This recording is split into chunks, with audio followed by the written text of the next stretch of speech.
Uma explicação bastante conhecida reitera o caráter imperialista da guerra, ressaltando as disputas entre Grã-Bretanha e Alemanha pela redistribuição das colônias africanas e asiáticas, bem como do mercado mundial.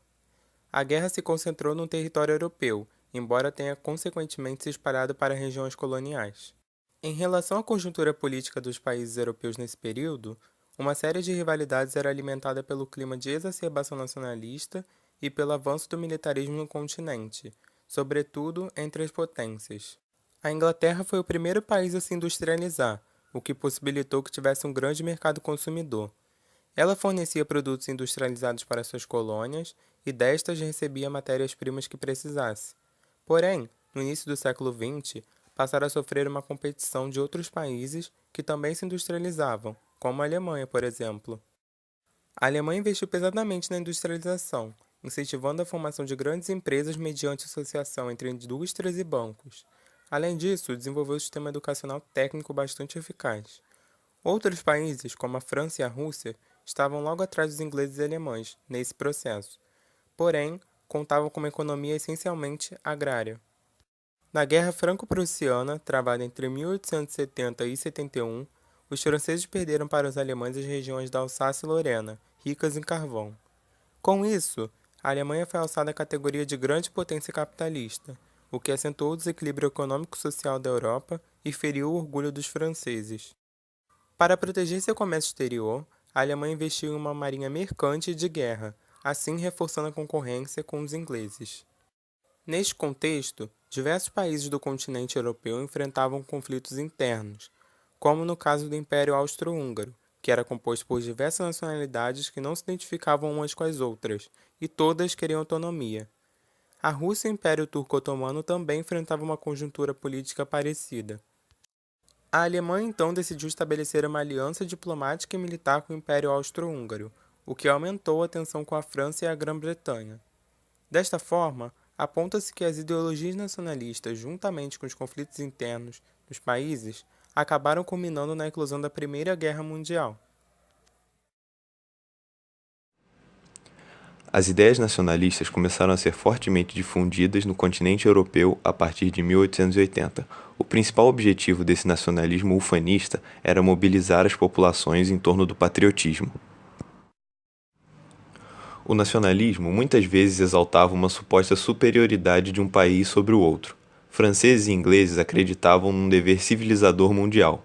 Alemães sonhavam com a grande Alemanha do pan-germanismo, e russos acreditavam na unificação do povo eslavo. Embora essas rivalidades existissem, a paz se mantinha em boa parte graças ao grande acordo diplomático do chanceler alemão Otto von Bismarck, que visava evitar confrontos com a Grã-Bretanha e a França. A política diplomática ficou ainda mais evidente com a formação da Aliança Germano-Austríaca em 1879 e a posterior adesão da Itália, formando a Tríplice Aliança. A renúncia de Bismarck em 1890 levou a Alemanha a uma política de expansão territorial que substituía a diplomacia, dirigida pelo imperador Guilherme II. Enquanto isso, a aproximação entre França, Rússia e Grã-Bretanha culminou na formação da Tríplice Entente em 1904. Toda essa política de alianças foi responsável pela ampla adesão da guerra por um conjunto de nações e a oposição em dois blocos, em 1914.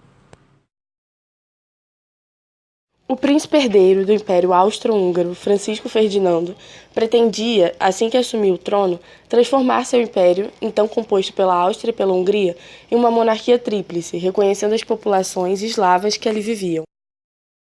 Esta ideia, porém, foi negada pelos sérvios, que consideravam que, de acordo com seus interesses nacionalistas, tinham como pretensão formar uma Sérvia independente, agrupando os eslavos do sul da Europa, como os eslovacos, croatas, búlgaros, etc.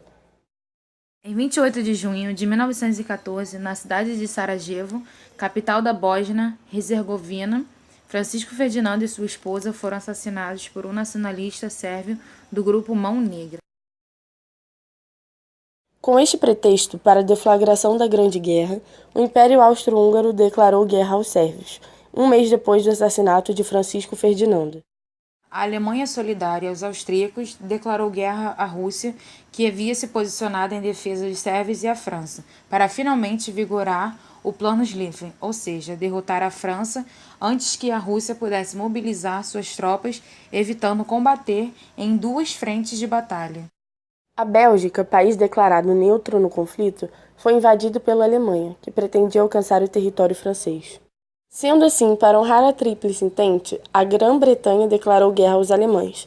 A Itália, que antes fazia parte da Tríplice Aliança, mudou de lado devido às promessas da Grã-Bretanha de concessões territoriais da Alemanha na África. O conflito, de fato, generalizou-se com a guerra declarada pelo Império Turco-Otomano aos russos e a aliança que fez com os germânicos. Ora, estava de um lado a Tríplice Aliança com a Alemanha, a Áustria-Hungria e seus aliados, o Império Turco-Otomano e a Bulgária, e de outro estava a Tríplice Entente com a Grã-Bretanha, França, Rússia e como aliados Itália e Portugal.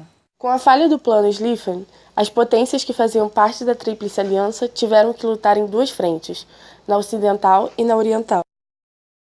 Na frente ocidental, a realidade imposta foi a Guerra das Trincheiras, cavadas a centenas de quilômetros que cortavam o território europeu de norte a sul.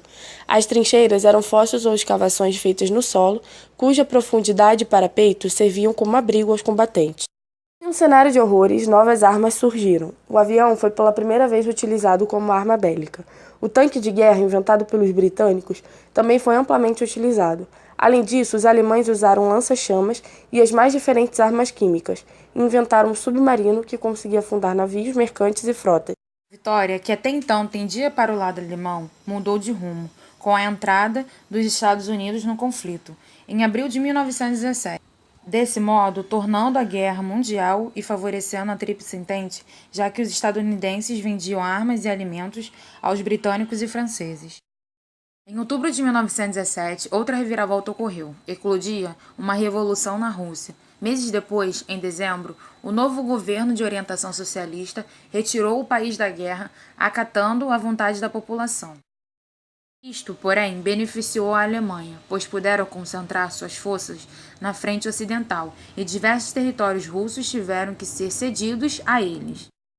Ainda em 1917, após lutas incessantes, a Europa entrou em colapso. A população enfrentava a fome, com os salários que não aumentavam e as mercadorias que sumiam das prateleiras.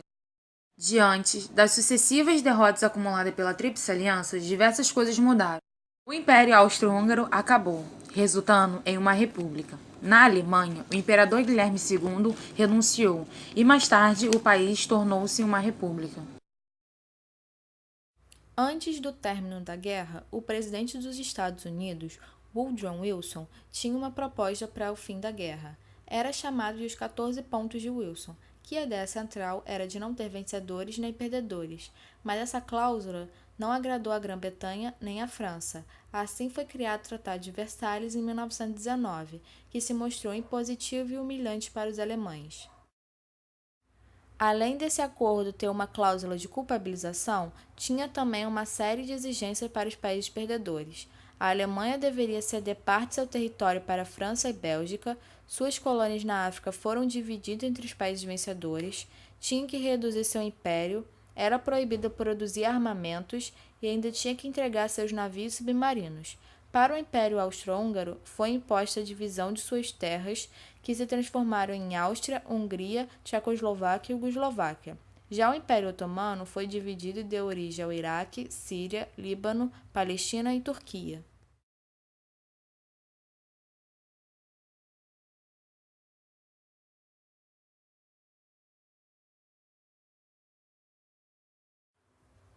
Por fim, foi fundada a Liga das Nações, que garantiu a paz entre os países. Os Estados Unidos não participou dessa liga.